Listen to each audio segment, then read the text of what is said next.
What is going on, guys? Marcus here with the Reformation Woodshop. In this video, we are talking routers. And no, I'm not talking about that thing that you get your internet from. Whether you're a DIYer with no experience whatsoever or a seasoned woodworker, routers can be kind of intimidating. In this video, I'm going to be showing you everything that you need to know about woodworking routers, ranging from all of the cool accessories that you can get for your routers, the do's and don'ts in reference to bit buying, all of the techniques, applications, and projects that you can be utilizing a router for, and so much more.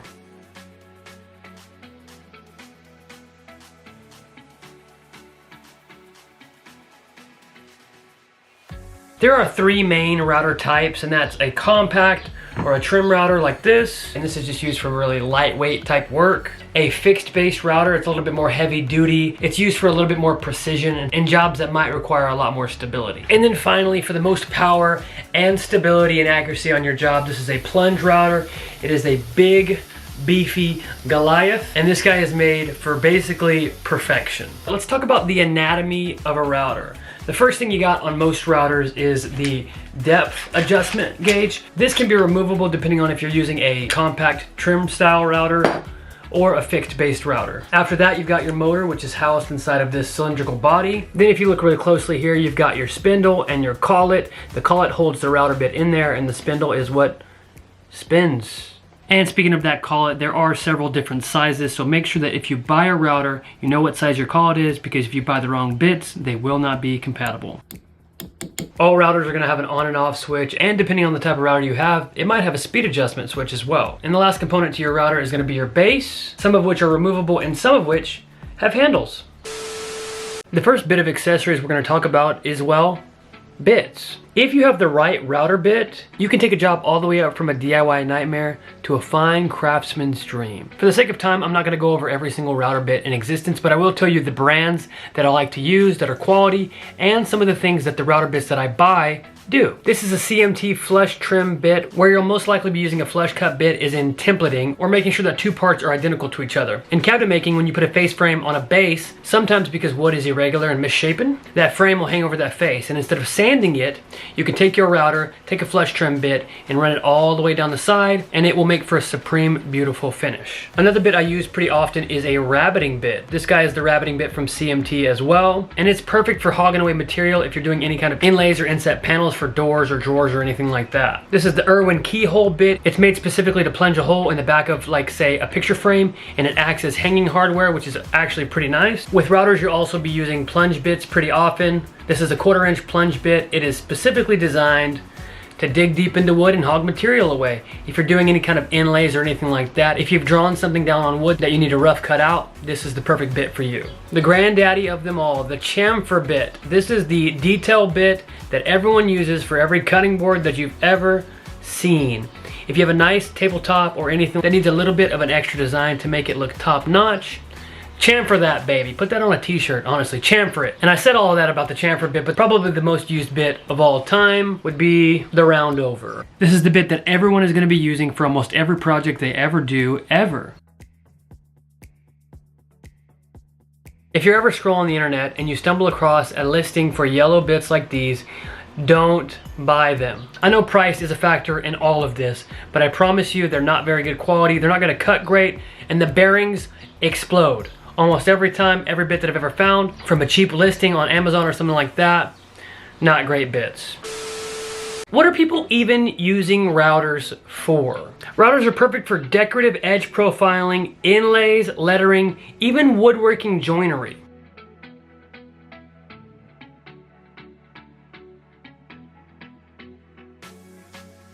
If you have a rough sawn piece of lumber and you have a router and not a planer or a jointer, you can take your router, use a big fat flattening bit, and you can take the top surface off of your material and make it nice and flat. On top of that, templating. Templating is like the #1 thing routers are used for. A router template is a quick and easy way to get CNC level quality while still working with your hands. Take this Trump template, for instance.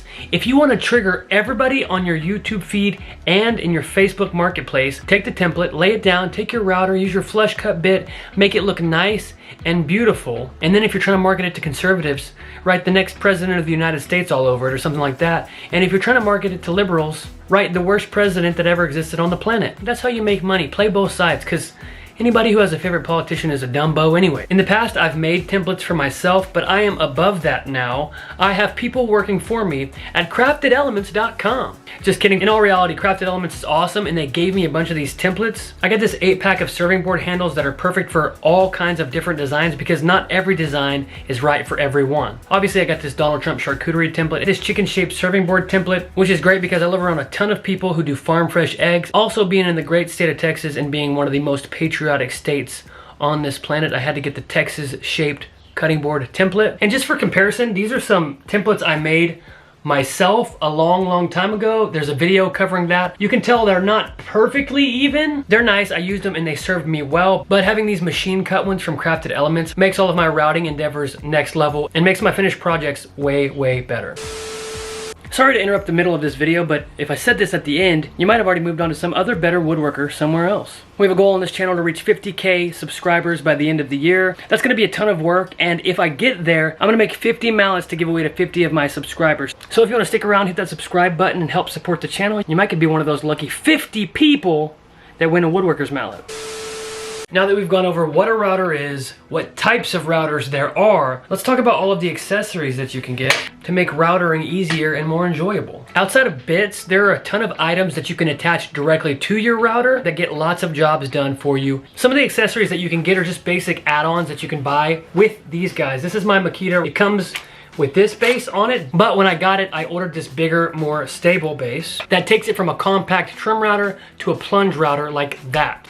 Pow! And now you can dive into wood anytime that you need to. And if you don't want to spend the money to buy that base, or for whatever reason you want a base that's compatible for most of your routers, if you have different brands, for 43 bucks you can get this universal trim router base plate from craftedelements.com. And the reason why you might want something like this is because it adds that extra layer of stability to your small compact trim router that also has handles.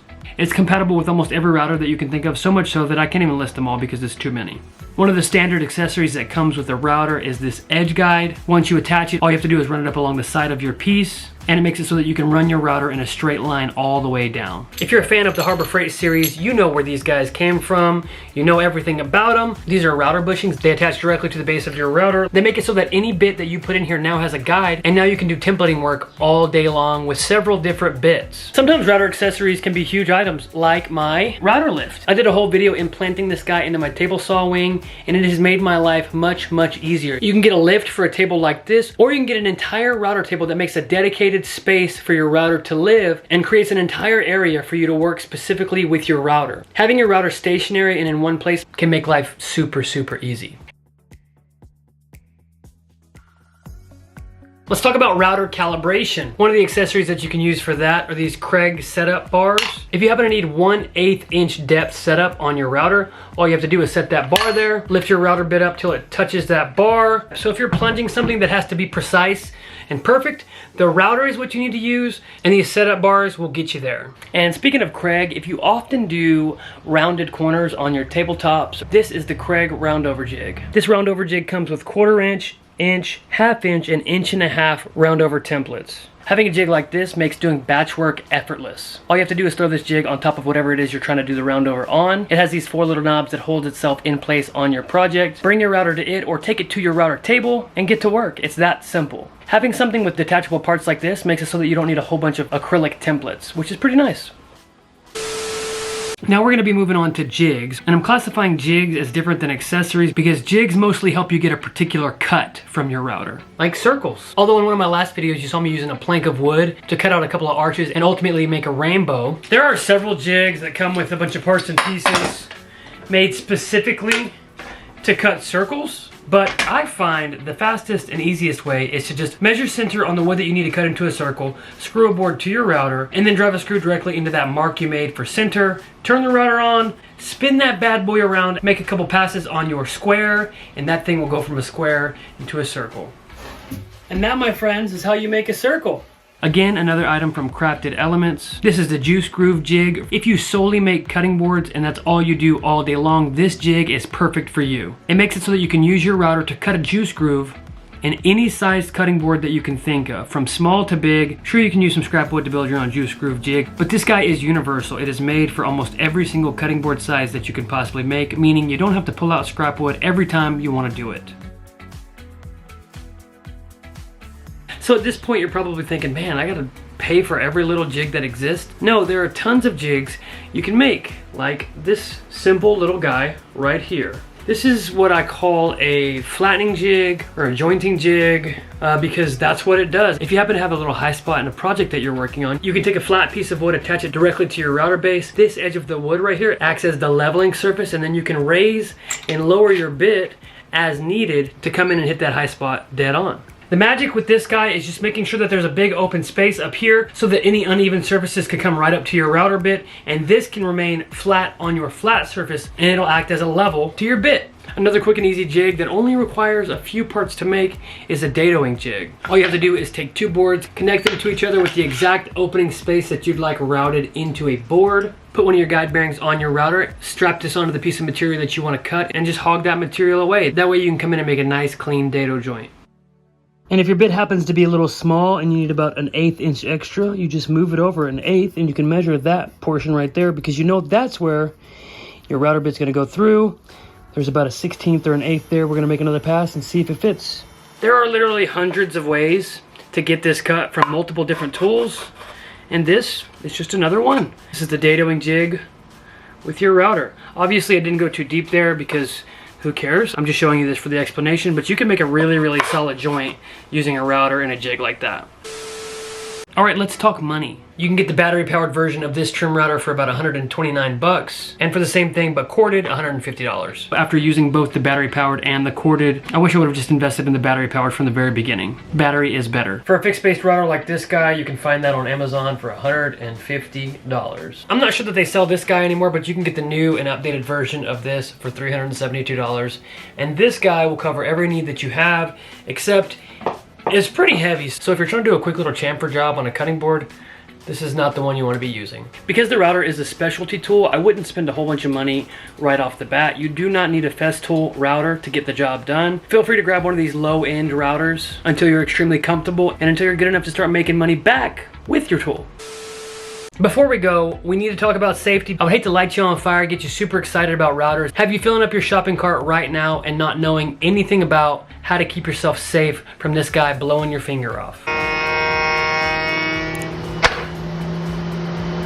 One of the #1 things that you need to be worried about is securing your piece. Don't just throw something down on the table, whip your router across it without clamping it down, because that piece might go flying across the room. #2 is climb cutting. That's something that everybody needs to know about on day one.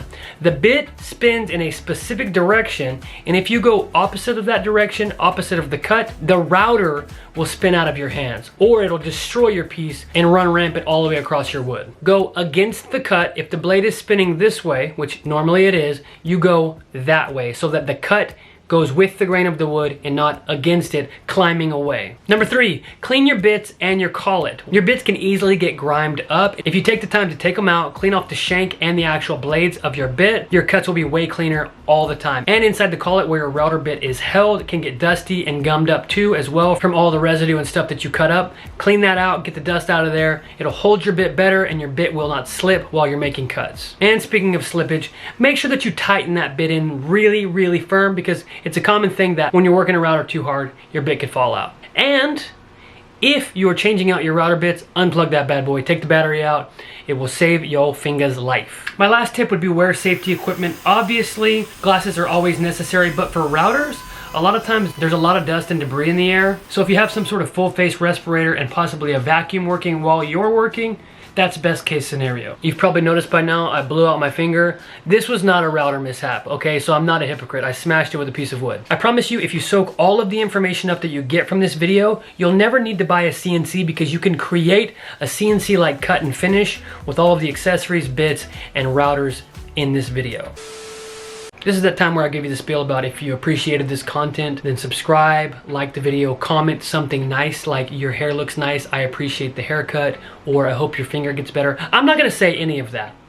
I'm just gonna say thank you for watching, and I'll see you in the next one. If you watched this video and thought to yourself, man, that was so good, how can I give this guy money to repay him? Then you're in luck. I have a lot of stuff listed on my Etsy store that you can buy to support the channel, so head on over to reformationwoodshop.etsy.com to grab something.